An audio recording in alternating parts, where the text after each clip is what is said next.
Praveen Kumar sir ప్రస్తుతం ఏ పార్టీలో ఉన్నాడు? బీఆర్ఎస్ పార్టీలో ఉన్నాడు. గాదల్ కిషోర్ లేడా బీఆర్ఎస్ పార్టీలో? ఉన్నాడు. బాలక సుమన్ లేడా బీఆర్ఎస్ పార్టీలో? ఉన్నారు. కొప్పుల ఈశ్వరన్ లేడా బీఆర్ఎస్ పార్టీలో? ఉన్నారు. చాలా మంది మాలోళ్ళు ఉన్నారు కదా. మరి వాళ్ళకి సిగ్గు లేనట్టుగా అర్థం, వాళ్ళకి జాతి మీద స్పృహ లేనట్టుగా అర్థం.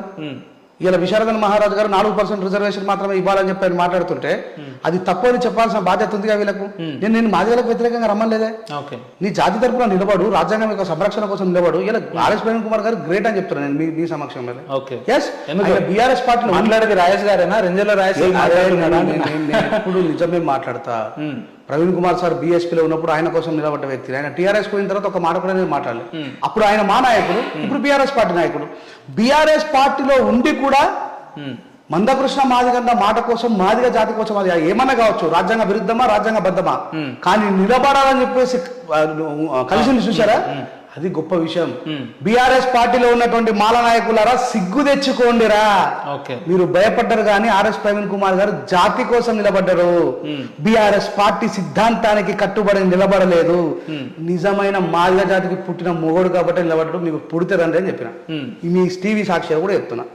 ఇంకేం కావాలి అంటే అన్ని దాంట్లో చైతన్యం కలిగిన మాలలు ఎందుకు రాజకీయ వ్యవస్థలో రాగానే ఎందుకు ఈ రకంగా? అయితే రాజకీయ చైతన్యం అనే విషయానికి వస్తే ఈ విషయంలో మాదిగలను ఒప్పుకోవచ్చు.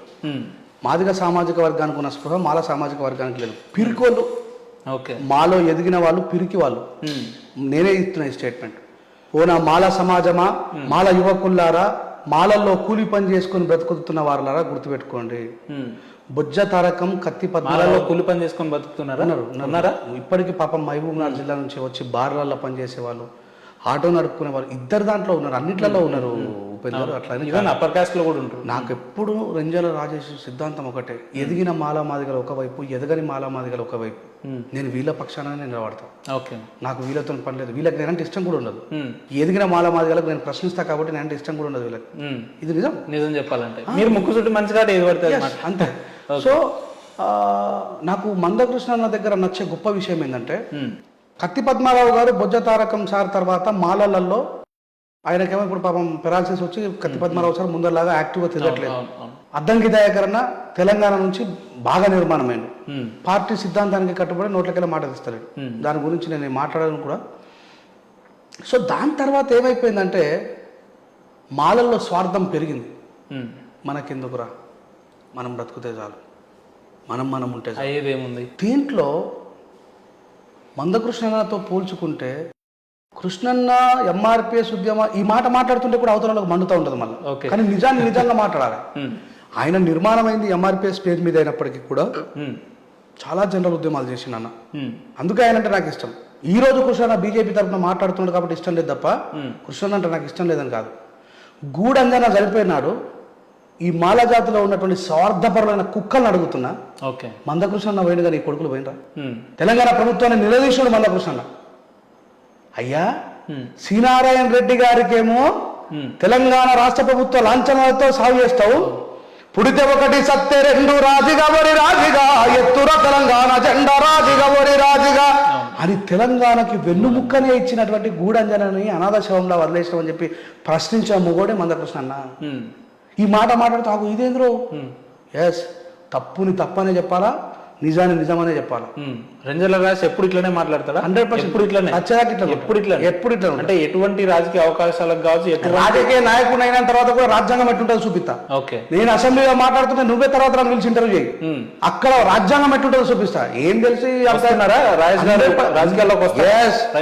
ఎస్సీ రిజర్వ్ కాన్సెన్స్ మీద పడతాయి ఈ కొడుకులు ఎవరెవరైతున్నారో ఉండి జాతుల కోసం మాట్లాడే 15 రోజుల్లో ఒక ఛానల్లో, ప్రముఖ ఛానల్లో ఇంటర్వ్యూ ఇస్తూ నాకు రాజకీయాలు అవసరం లేదు, నేను ఎంతసేపు సామాజిక సమస్యల మీదనే మాట్లాడిన వ్యక్తి ఈ రోజు రాజకీయాల్లోకి వస్తా రిజర్వ్డ్ కాన్సెన్స్ మాట్లాడుతున్నాడు. నీ సిగ్నేచర్ స్టూడియో క్రాంతి అడిగినప్పుడు నేను రాజకీయాల్లోకి రానని చెప్పిన. ఇయ్యాల నా జాతిని ఒంటరిని చేసి నిలబెట్టిండ్రు. రావాల్సిన పరిస్థితి వచ్చింది. నేనే వస్తా, మరి నేనే మాట్లాడుతున్నా. చిన్నపిల్లగానే నేను. మా దాంట్లో గొప్ప గొప్ప ఇంటలెక్చువల్స్ అంతా కూడా కింద మీద మూసుకొని మనకెందుకు రా నాయన ఉన్నారు. ఇది నా సమాజం గమనిస్తుంది. నా బాధ, నా ఆవేదన. మేము దొంగలమా నిజంగా? మేము ద్రోహులమా? మేము పోరాటం చేయలేదా? అరే అమ్మ, నేను ఎన్నిసార్లు జైలుకుపోయిన మాదిగల కోసమే. ఇప్పుడు ఇక్కడ మాల సమాజంలో బయటకు రావాల్సి, నేను ఏమంటాను, మాదిగలకు వ్యతిరేకంగా రాకురా. ఆయన 4% రిజర్వేషన్ ఇవ్వమని చెప్పి అంటున్నాడు విశారదన్ మహారాజు గారు. మీరు రాకపోతే మన సమాజానికి నేనేమంటున్నా, మీరు మల్టీ టైమ్స్ రిజర్వేషన్ అనుభవించిన కొడుకులారా మీరు రాకుండా. అరే పాపం ఇంకా పాపం ఆటో నడుపుకుని బతుకుతున్న వాళ్ళు, అమ్మాయిలు పని చేసుకొని బతుకుతున్న వాళ్ళు, వాళ్ళ కోసం ఆలోచించాల్సిన స్పృహ మనకు ఉంది కదా. Babasaheb Ambedkar pay back to society అన్నారు. మీరు ఎమ్మెల్యేలు ఎమ్మెల్సీగా అయిపోయి మాకెందుకు రాపోయినని చెప్పి పెద్ద పెద్ద యూనివర్సిటీలలో ప్రొఫెసర్లు వేసుకుంటే సపరేట్గా ఇంట్లో అంటే మరి ఈ సమాజం కోసం ఎవరు పట్టించుకోవాలా? రంజాల రాజేషే మాట్లాడుతున్నాడు, దిగంబర్ కామ్లేనే మాట్లాడుతున్నాడు, మందాల భాస్కర్ అనే మాట్లాడుతున్నాడు, ఇంకెవరు మాట్లాడుతున్నాడు? మరి ఎవరు మాట్లాడుతున్నారు? ఈ జనరేషన్ 40 సంవత్సరాల లోపున వాళ్ళని మేము మాట్లాడుతున్నాం, మిగతా ఎవరు వచ్చి మాట్లాడుతున్నారు బయట? నా బాధ అది. అంటే నా సమాజం కోసం ఎవ్వరు మాట్లాడతలేరు. ఇంకో విషయం ఏంటంటే ఇది మాల సమాజం యొక్క పోరాటం కాదు. మళ్ళీ బీజేపీ ప్రభుత్వం ఏదైతే ఉన్నదో రాజ్యాంగానే తొలగించాలనే ఎజెండాలో ఉన్నటువంటి బీజేపీ ప్రభుత్వం 120 కోట్ల మందిని మోసం చేసినటువంటి బీజేపీ గవర్నమెంట్ మా కృష్ణన్నకు, మా మందకృష్ణ నడిపిస్తున్న నాయకత్వానికి ఎట్లా న్యాయం చేస్తుందో నాకు అర్థమైతలేదు. అది రాజ్యాంగ విరుద్ధమనే సంగతి ఇప్పుడు అర్థం కాకపోయినా రేపు ఏబిసిడి వర్గీకరణ జరిగిన తర్వాత దేశంలో ఉన్నటువంటి ఎస్సీలంతా కలిసి పోరాటం చేసి సుప్రీంకోర్టులో మళ్ళీ బిల్లు వేసి తుసుక్కు అనిపించిన తర్వాత అప్పుడు అర్థమవుతుంది. అందుకే నేను ఏం మాట్లాడట్లేదు. ఎందుకంటే రాజ్యాంగం తనను తాను రక్షించుకుంటూ ఈ దేశాన్ని రక్షిస్తుంది. అది దానికి ఉన్నటువంటి సౌరభం, అది దాన్ని ఎవరు ఆపలేరు. టీఆర్ఎస్ మన తెలంగాణ కోసం ఎంతమంది అమరులైన కొట్లాడినాం, కానీ ఇమ్మీడియట్ వచ్చి కాగితం మీద రాసి ఇయ్యలేరే. అది పార్లమెంట్ లో బిల్లు పెట్టి అయితే అదే చెప్తున్నా. ఈ సుదీర్ఘ పోరాటానికి కూడా ఒక అద్భుతమైన ముగింపు ఉండాలా అని చెప్తున్నా. మేనేజ్ చేస్తే రాదు, మేనేజ్ చేయడం వల్ల రాదు. కృష్ణ నువ్వు ఉపయోగపడకు. నాకు నేను ఒక దళితుడిగా చాలా సార్లు బాధపడ్డా. ఈయన ఇంత పెద్ద పోరాట నాయకుడు ఎవరెవరో కాలు మొక్కుతున్నాడు, నీకేమవసరం? నువ్వు సక్రమమైనటువంటి పద్ధతిలో పోతే అది కంపల్సరీ జరుగుతుంది. జరగకపోతే మనకు ఈ రాష్ట్ర ప్రభుత్వాన్ని భయపెట్టేంత శక్తి ఉన్నది. 20% ఉన్నాం మనం ఇలా. నువ్వు మాలలో ఉన్న స్వార్థపరం రాకపోవచ్చు, నాలంటే వస్తా కదా, నేను వస్తా కదా, నేను మాలోనే కదా. నాలాగా ఆలోచించి ఈ జనరేషన్ పిల్లగాను ఎస్ మాలా బాధలను కలిసి పోరాటం చేయాల్సిన అవసరం ఉన్నది అని గుర్తెరిగితే వాళ్ళు వస్తారు. స్వార్థపరులు రాకపోవచ్చు. అదే కదా నేను చెప్తుంది. అన్న ఇప్పుడు ఉన్న పలంగా కృష్ణన్న మీకు ఫోన్ చేసి తమ్ముడు రాజేష్ నువ్వు నాతో కలిసి నడవాల్సిన అవసరం ఉంటుంది, వర్గీకరణ జరగాలి, దీనికోసం మనం ఇరు వర్గాలు కలిసి పనిచేయాల్సిన అవసరం ఉంటుంది అని చెప్పి ఫోన్ చేసిన అనుకో. ఆయన ఫోన్ చేసినా చేయకపోయినా రాజ్యాంగ విరుద్ధంగా జరగబోతున్న వర్గీకరణకు నేను మద్దతు ఇవ్వాలి. లేదు మీరు చెప్తున్న రాజ్యాంగబద్ధ 100% రాజ్యాంగబద్ధ 100%. అది ఎప్పుడైతే గుర్తా ఇప్పుడు రేవంత్ రెడ్డి గారు బలవంతంగా చేస్తారు. ఎందుకంటే అది పార్లమెంట్ లో జరుగుతుంది కదా, చేస్తారు. చేసిన తర్వాత ఏమవుతుంది, మళ్ళా మాయావతి గారు మధ్యప్రదేశ్ వాళ్ళు, బీహార్ వాళ్ళు, ఆంధ్రాలో ఉన్నటువంటి మాల ఎంపీలు, తెలంగాణలో ఉన్నటువంటి మాల ఎంపీలు, వేరే రకరకాల ఉన్నటువంటి మాదిగ ఎంపీలు అందరూ కూడా పోయి మళ్ళీ సుప్రీంకోర్టులో కేసు వేస్తారు. అది కొట్టుడు పోతుంది.